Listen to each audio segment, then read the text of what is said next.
বন্ধুরা, আপনারা কি কখনো শুনেছেন নিঃস্বার্থ ভালোবাসার সমাপ্তির কাহিনী?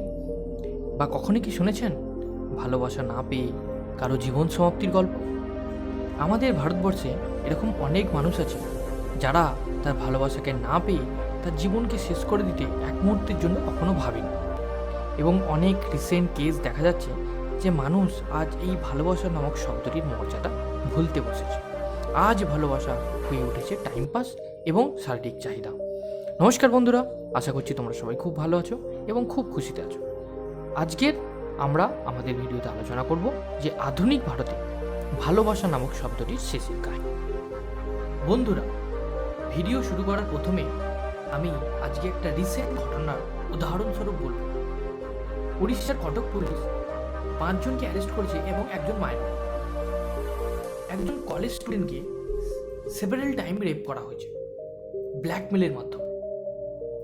এবং সব থেকে দুঃখজনক ব্যাপার কি জানো বন্ধুরা, এই 5 জনের মধ্যে তার বয়ফ্রেন্ডও ইনক্লুড আছে। তার আগে যদি তোমাদের এই ভিডিও ভালো লাগে, চ্যানেলটি লাইক এবং সাবস্ক্রাইব করতে একদম ভুলো না। আজকে আমরা এই ভিডিওতে আধুনিক দুটি ইস্যু নিয়ে কথা বলবো। ইস্যু নাম্বার 1, ভালোবাসা নামক শব্দটিকে নিয়ে টাইম পাসের রূপ দেওয়া।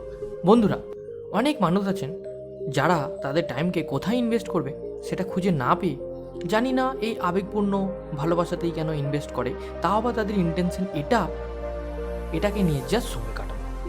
সেই সব মানুষদের উদ্দেশ্যে আমার বক্তব্য এটাই যে ইনভেস্ট করার মতো অনেক ভালো ভালো এবং সুন্দর জায়গা আছে। দয়া করে এই আবেগপূর্ণ শব্দটির মধ্যে সময়কে টাইম পাসের মানসিকতা নিয়ে ইনভেস্ট না করে এর সঠিক মর্যাদা দেওয়া হোক।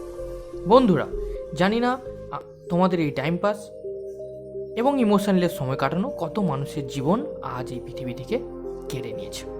তোমাদের টাইম পাস হতে পারে কারো জীবন মরণের গল্প। আরেকটা কথা, অনেকের ইন্টেনশন তো টাইম পাস থাকে না, ভালোবাসায় থাকে, বা সময়ের সাথে তারা নিজেদের ফায়দা বুঝে ঠিক ওইখান থেকে কেটে দেয় এবং একবারের জন্য ভাবে না যে অপর মানুষটির কী হবে আমি চলে গেলে। সে তো আমাদের জীবনের সবটুকু দিয়ে ভালোবেসেছিল। দুটি মানুষ যখন একে অপরকে ভালোবাসে তখন শুধু সময় কাটানো বা কিছুদিনের ভালো মুহূর্ত নয়, জন্ম জন্মান্তরের একে অপরের প্রতি দায়িত্ব এবং ভালোবেসে যাওয়া। এবং ইস্যু নাম্বার 2, শারীরিক চাহিদা। বন্ধুরা, ভালোবাসা মানে শুধু কি শারীরিক চাহিদা নাকি মনের চাহিদা?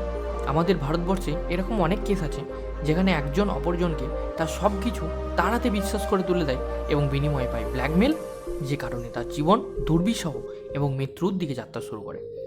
তাই সমস্ত বাধা পেরিয়ে চলো বন্ধুরা, আমরা আমাদের ভারতবর্ষকে গড়ে তুলি এক সুন্দর ভালোবাসার দেশ।